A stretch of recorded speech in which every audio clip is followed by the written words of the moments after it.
Hello, hello, hello. Bible study, Bible study, Bible study.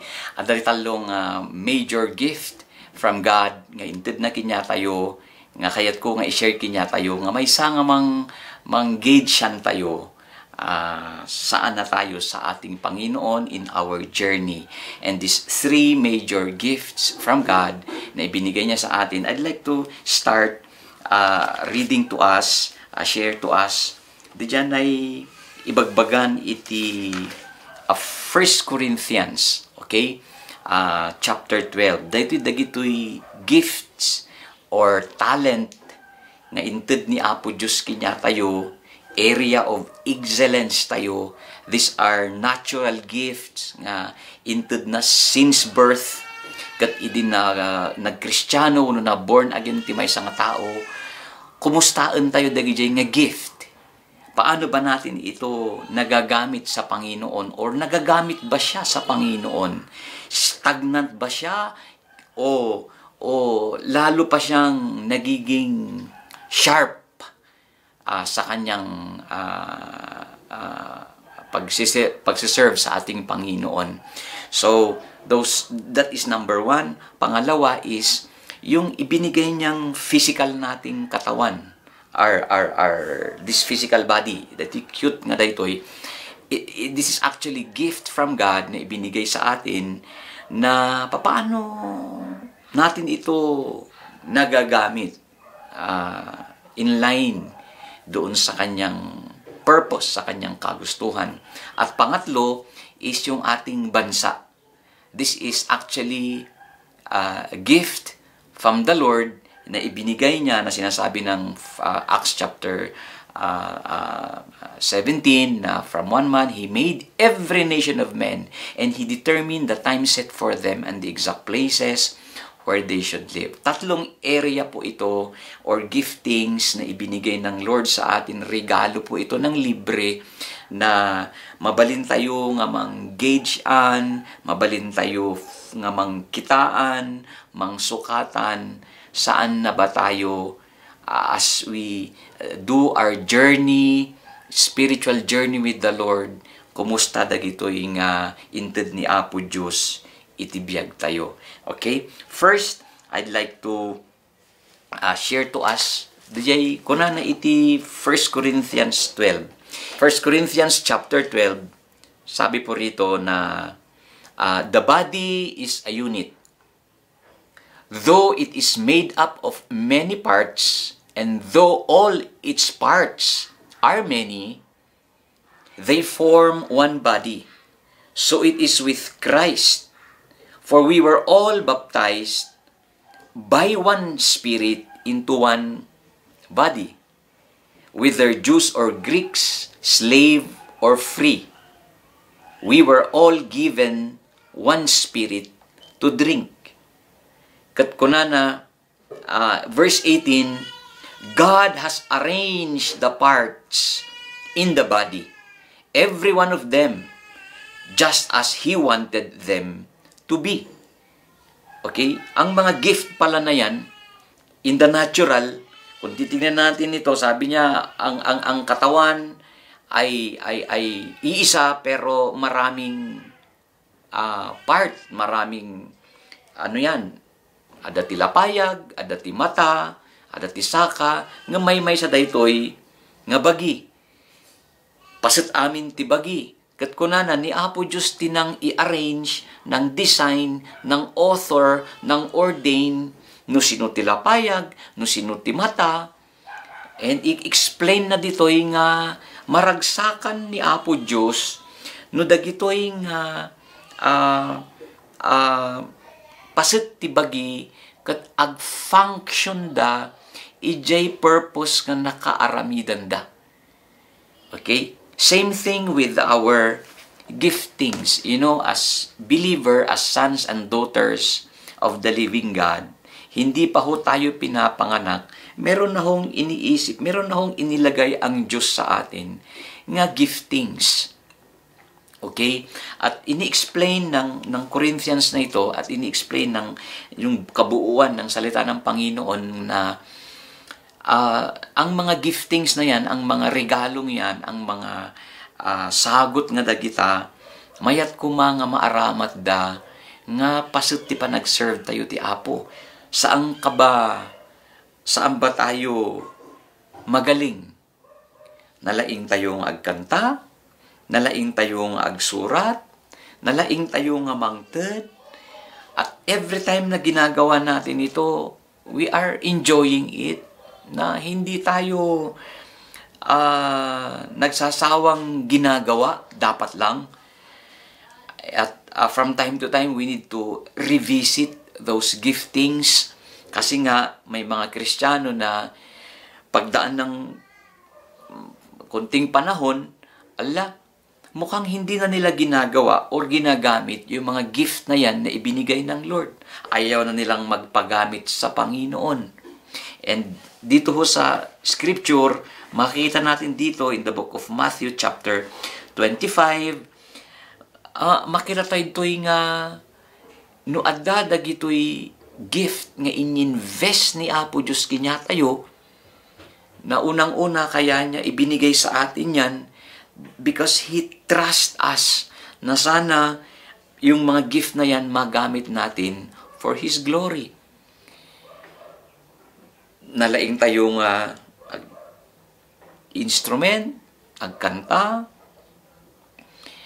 pero natang gift nga inted na kat imbis nga mag-glorify ni Apo Diyos kat haan, masaksaktan ni Apo Diyos. Bawa, maganda ang boses mo, maganda ang every single note, pitch is kaya mong gawin. Pero bihira mo naman, di naman natin nagagamit yan sa panag-serve iti Apo. Like for example, di kanta nga, sana dalawa, delete. So, mayat laang nga mausar tayo daytoy. Ikaw ba yung magaling mag-preach? Minsan dahil gift yan, gift of preaching and teaching, minsan, madalas sasabihin sa'yo, pwede bang ikaw mag-share ngayon? Kat uray no hangkang nakasagana. Physically, hangkang hamo nga in preparan. But, because that is your area of excellence, gift mo dijay, nalaka ka nga maka-adjust, nalaka ka nga makapanunot, nalaka ka nga makaaramid iti, mabalin mo nga i-share right there and then, because that is your area. Okay? And sana lalo pa nating i-sharpen ito. Same thing, those, ikaw ba yung binigyan ng Panginoon na talagang madali kang nagbibigay? Minsan, kahit na walang-wala ka na, hindi mo mapahindian yung alam mong nangangailangan. Sana tuloy-tuloy yan in our service with God. So 1 Corinthians chapter 12, ini-explain po yan. Yung giftings na ibinigay ng Lord, we need to sharpen it from time to time. Okay? For His glory. Pangalawa, is diyan ay itong sinasabi ng 1 Corinthians chapter 3 verse 16, dito, don't you know that you yourselves are God's temple and that God's Spirit lives in you? If anyone destroys God's temple, God will destroy him. For God's temple is sacred and you are the temple. Sabi niya, dito gayam physical, dito gayam nga bagi tayo, iti templo ti Espiritu Santo. Kasapulan nga iwanan tayo siya. Sino man nga mang dadaal iti daytoy, kunana, dadaalan tumat ni Apo Diyos. Apay, unata, sagrado gayam dito nga physical nga bagi. Okay, so, kasano tayo nga iwanan dito nga bagi? Kasano tayo nga maaramat dito nga mang padayaw iti Diyos? Basically iwanan tayo, babaen iti kankanan tayo. Ito'y book of Daniel chapter 1. Makita tayo ito'y dijay panawan nga ni Nebuchadnezzar. agbirbirok da, makita ng kasapulan na ti agbalin nga future leaders da nga mag-support kinya na ijer aramidon da nga turong mo ti ili da that time, though Nebuchadnezzar is a pagan leader, nga agbirbirok ti qualified nga agbalin nga tumulong ijay pagarianda iti Babylonia. Kat sinursur da tinaduma do mga tribo, kat may nga na-recruit da nga pinmasadya criteria dawas ni Daniel nga taga Juda nga adat talo nga kadwana. Kat dagito nga talo iti napanda ijay naawat da mo talaga nga pasado da ngam dagito qualification nga birbiruken ti ari kunana to. Then the king ordered Aspenas, chief of court officials, to bring some of the Israelites from the royal families and nobility, young men without any physical defect, handsome, showing aptitude for every kind of learning, well-informed, quick to understand, hindi siya bobo kahit nangasaon, and qualified to serve in the king's palace. He was to teach them the language and literature of the Babylonians. Ada iti criteria, ada iti standard nga masapul nga pumasada gitoy nga ni-recruit da, and ada gitoy taga Juda nga na-recruit coming from, kahit da pa yung coming from royal family, ibig sabihin han nga basta-basta nga pamilya kan dara tinagapuan kan puli. Kat idi napanda Daniel in respect ijay ari. Ada ti napansin da gamit ti instruction kunada amin kayo nga trainees ang kayong agdanag ta no anya ti kanan di ari ijay lamisaan na isumot ti kanan nyo. Ngam na-observe dito ni Daniel kat kinunana. Daniel then said to the guard from the chief official and had appointed, Daniel said to the guard whom the chief official had appointed over Daniel, Hananiah, Misaiah, and Azariah, please test your servants for 10 days. Give us nothing but vegetable to eat and water to drink. Ngam nag-request ni Daniel, nakita na gamin, apo, narigat samot nga, sabayan ti kan kanin, makita na nagkakaimas ng agpaiso ti kan kanin di ari. Siguro tenderloin, barbecue, hamburger, champagne, Chivas Regal. Siguro nakakaimas nga makan ko nanda ito ni Daniel. Susang agbalit ito, makadadaal ti salunat. Kad nga sa uwan ito ni Juda, ni Daniel, ginagapuan na nga ili nga Juda. Na isursuro da ito'y iji imununang ap-apong da. No anya dagitoy rumbeng laeng nga makan nga mangted ti salon at tibagi. I strongly believe daytoy di dyan ay ninagana impact pay laeng di dyan na isursuro kadag iji imununang at taon ni Apo Diyos iji Book of Genesis. Ana, mabalin ba? Kayat mi dayta nga training, kayat mi pribilehyo nga agbaling kamin tumot nga agserbi iti pagilian ngam adaman request mi mabalin ba nga ti itedyo lang kinyami ket DJ nateng kendanong ruot kendanong kunan da ito'y guard sus baka putudon da ti ulok after few days ket makita da nga nakikigangan kayo. Imbis nga tabati makikita takot gitaran ti string ti gitara ti rumara delikado pugutan dati ulok ngam kunan ni Daniel haan padasin nyo da kami ore sa nga pulong aldaw lang after 10 days ikumparayo da kami kadagi jay mangmangan ti lamisaan ti kanun mangmangan ti kanun ti Nebuchadnezzar. And kitain nyo no kas ano iti resulta na mo't kinyami nga nagapu ijay Juda nga upat. Kat kunana to'y, so nakonbinsar di guard nga mang serve ti makan, kat kunana, so he agreed to this verse 14 and tested them for 10 days. At the end of 10 days, they look healthier and better nourished than any of young men who ate the royal food. So the guard took away their choice food and the wine they were to drink and gave them vegetables instead. Wow, nakumbinsa.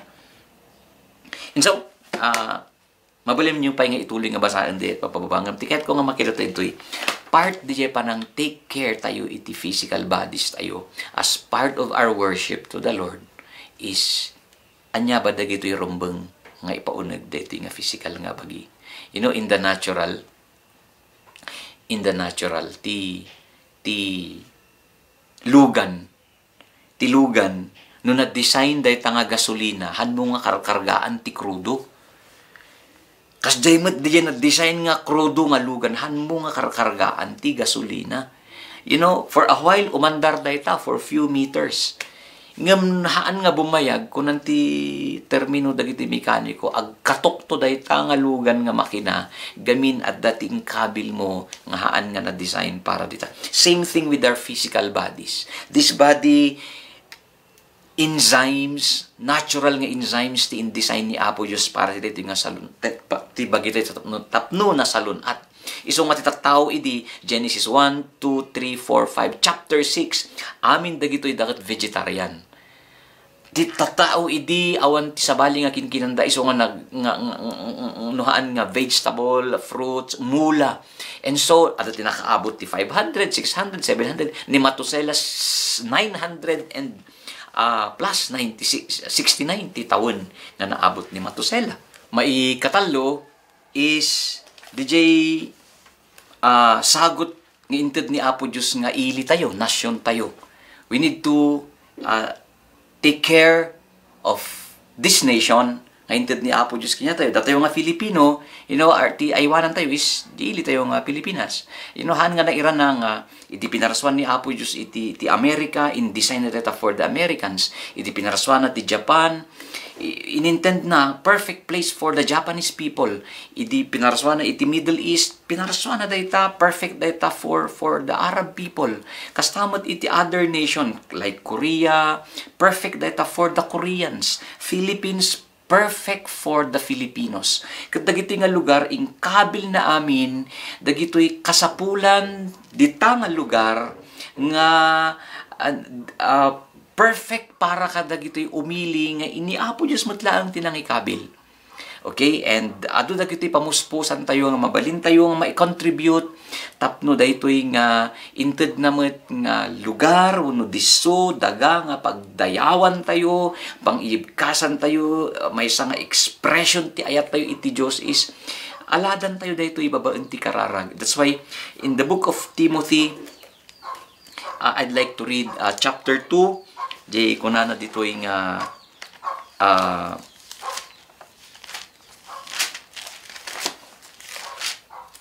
may sa daytoy nga panang nga manifestation nga ti tao ket ayatan na ti ili na nga inted ni Apo Diyos kanya na sabi nga ni Dr. Jose Rizal ang hindi marunong lumingon sa pinanggalingan, hindi makaparoroon sa paroroonan. Biblical ba yun? Absolutely biblical na biblical po siya. Now, here in the book of Timothy, 1 Timothy, chapter 2, kunan natin verse 1, I urge then, first of all, that requests, prayers, intercession and thanksgiving be made for everyone. The kings, for kings or presidents or leaders and all those in authority, that we may live peaceful and quiet lives in all godliness and holiness. You know, we've been praying for dakuma iti peace and order kuma maimplementar da kuma iti mayat nga talna iti ili, isong nga magsi-abroad ti magsi-abroad tani. Awan samot ti turong dito nga ili tayo. Lagi na lang sinisisi sa gobyerno, sinisisi natin sa mga leaders, sa mga corrupt na government natin, sa corrupt na pillars ng ating society, namely the government, the economy, the education. Ibi-blame tayo no minsan. Kadag ito, ingam, kumusta? Inaramid tayo ba ti part tayo? Inaramid tayo ba ti pasut tayo? Praying for those in authority. Nga isuti kong kunan ti sa uti apo iti 1 Timothy chapter 2. So, may isa nga pasut tayo dito nga panang alad iti ili. Panang alad tapno, in doing such, we are actually worshiping the Lord. Part dito yung panagserbikan, panagdayaw tayo iti Diyos. O anya pa ito'y manifestation nga we really love God through taking care. Anya pa ito'y dado mga dilit. Amoy dati may isang mga sasaba ko na loving our God is loving our nation. Nupudno ngay ayatem tinasyo ti Diyos mo ayatem ti ilim. Kan kuna na pa idemot lang anang ko nga mga sasaba. No ay ayatem ti Diyos mo ayatem dagito inted na nga sagot kinyam. And part of that sagot o no gift regalo sa atin is yung bansang ibinigay niya sa atin. At yung bansang yan, may mga idiniposit siya, may mga investments siya dyan sa bansang yan na dyan mo lang matatagpuan. Like for example, our mother tongue. Tagalog no iso as Filipinos. Sa Pilipinas mo lang makikita ang Tagalog. Di ka lang nga makangag ti urig nga Tagalog. Iti other nation, adamot ti inted na nga sauda balikas da. And we have more than 180 plus mother tongues in this nation, in the Philippines. Nga each province, we have 82 provinces. Nga, those 82 provinces, may kanya-kanyang unique na sao nga ingkabil ni Apo Diyos dita. Ano bang sinasabi ng Panginoon doon sa language or tongue? Doon po sa Genesis chapter 10, this is the account, chapter 10 verse 1, this is the account of Shem, Ham, and Japheth, Noah's sons who themselves had sons after the flood. Kunana, iti verse 4, kunana ito nga, the sons of Javan, Elisha, Tarshish, and Kittim, and the Elisham, the Tarshish, the Kittim, and the Rodanim. From this, the maritime people spread out into their territories by their clans or tribes within their nations, each with its own language. Each with its own language. Now, pinurpose gayam ni Apo Diyos, originally, idi pa lang inintendnan nga tumunggal nasyon at dating kabil na nga bukod da nga sao. Hangin inimbinton da ito dagiti babakla. These are balikas nga ni Apo Diyos tinagapuan na.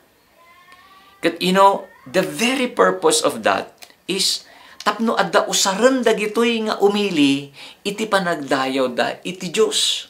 Nagawa natin ito, like for example, we use our tongue in our worship, lalong mas malalim ho yung ating worship sa Panginoon sa totoo lang. That is the very reason why when Jesus came here on earth, mula sa langit, ang Panginoong Jesus nung bumaba dito sa lupa, hindi naman siya humiram ng English ng Amerikano para mas holy yung kanyang prayer. Hindi ho.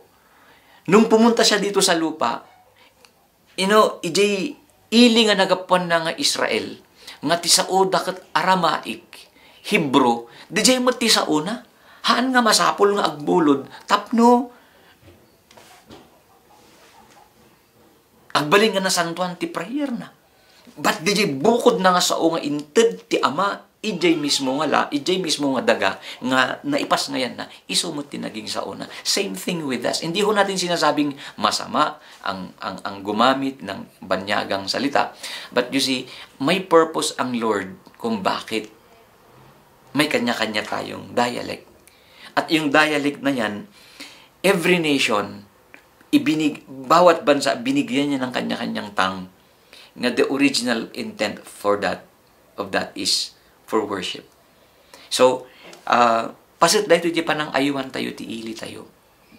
Okay? So, da kayo nga tata abroad, nagasat tita dumaki nyayo, maswerte ang iba sa inyo dahil kahit papaano nakapagpundar kayo. Pero hindi lahat ho nang nag-abroad is naging blessing sa kanila yung abroad.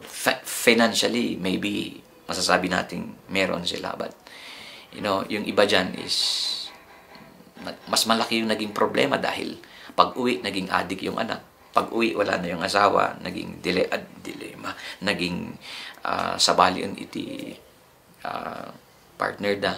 So mas kung kitan tayo DJ real situation, ipagarup ti ado nga naging blessing yung kanilang pangigibang bansa, na sa iba nagiging blessing naman. Pero ito, lalo nagiging blessing yan, nuhan tayo nga liplipatan, di ili nga nagapuanan tayo. Ayan. So, yung tanong na, ang isang Kristiyano ba kinakailangang maging patriotic siya? Dapat lang. Dapat lang. Patriotic tayo. Of course, outside salvation yon. Kaya lang, part yon ng ating pagsamba sa ating Panginoon. Ayan. Okay, so, habang ginagawa natin ito, habang tinitignan natin ito, itong tatlong areang ito, pwede nating masukat. Paano ba natin ito inaalagaan, yung area ng giftings, talent natin? Paano ba natin ito inaalagaan as part of our worship? Nagagamit ba natin? Ginagamit ba natin ito ng buong puso o ayaw na nating magpagamit or ginajunk na lang natin yon? Pangalawa is yung health. How is our physical health? Importante ho ito. Kaya maraming tao madalas ho wala sa simbahan, madalas ho hindi nagagawa yung kalooban ng Panginoon because physically hindi sila, maybe masakit da. Hindi ko natin sinasabing ang mga may sakit hindi pupunta sa langit. Hindi ho yun ang sinasabi ng Biblia. Pero, mabalin tayo nga mapanjay langit nga, mabalin gayam ti tao nga mapanjay langit nga, ada sakit na. Nga mabalin matlaang ti tao nga mapanjay langit nga, awan sakit na. Anya nga itipilyam. Hindi mayatan nga di awan sakit na. Parang ganun yun. No, same thing doon sa pangatlo. Yung pangatlo is we need to take care of our territory, our boundary. Ito, ngayon ho, ang mata lahat ng mundo is yung Scarborough Shoal. Gustong-gusto makisawsaw sa lugar na yan. Nga mamuyo, inintend ni Apo Diyos nga, ada ito'y border ti Pilipinas. Ada ito'y ili tayo. God must have a purpose kung bakit dito sa bansang Pilipinas ininvest yan. Na meron siyang gustong gawin. Marami hong naniniwala, isa po ako doon, na mag-full blast lang yan. Magkakaroon ng full operation yung oil dyan at kung anumang investment ang Lord dyan. No, dagito'y kakailian nga Pilipino, matutong manalangin at magpasalamat sa Panginoon. Na totoong Pilipinong Kristiyanong sasabihin, Amami, kasyam ti ilimi. Amami, sikat ti pudno nga Diyos ti ilimi. And in doing such, mabalance tayo dito yung talo nga area. Makita po natin, nagmayat gayam, napakasaya palang mabuhay sa mundong ibabaw. This nation will become a missionary sending nation, will become a blessed nation. How can, ano tayong agbalin nga missionary sending nation? Mga bansang nagpapadala ng mga ministers or missionaries sa ibang bansa, nagagawa lang yun ng isang bansa, ada kwarta na. Like America idi, like Korea today, they can easily send their missionaries outside their country because they have money. Kinyatayo dito'y, wow, grabe ko na dati kalalaingan nga preacher and ministers and, in terms of preaching and exposition, iti saon ni Apo Diyos, pipilipino na lalaing da. Problema natin, awan ti mid-siping tako ay mausar, tapno mapantayo kadagito nga daddo mga lugar. Ngam, pag nag-full blast naman yung mga ininvest ng Lord sa bansang ito, Scarborough Shoal, Benham Rice, we are number 2, number 3, chromite, large operation, largest chromite deposit in not only in Asia but in the world. Number 2, iti gold in the world. Now dahito na oil as of now sa Middle East iti number 1. Iti makikita dati oil nga dati Scarborough Shoal. Kung nadagamin, kung saan yung pinakamalalim na area ng tubig, ijay ti kadaan ti kamamayatan nga oil. And ti kaunigan nga danom iti intiraminti nga lubong is Philippine Deep. Nandito ho yung pinakamagandang oil sa ating bayan. At, marami naniniwala, isa rin ako doon, na mag-full blast ang mga operation ng mga natural resources na ito na ininvest ng Lord dito. No, datayo nga anak na, adda ka man dita sa bali nga ili, adda ka man diti Pilipinas, joining our hands, let's join our hands in prayer. Aladan tayo dito nga ili nga nasyon tayo, ti kararag. And in doing such, maragsakan ti Apo, karakaron na nga i-bless ti family tayo, i-bless dito na nasyon tayo, kat ano yung masapol nga abroad, tapno na namay tibiyag tayo.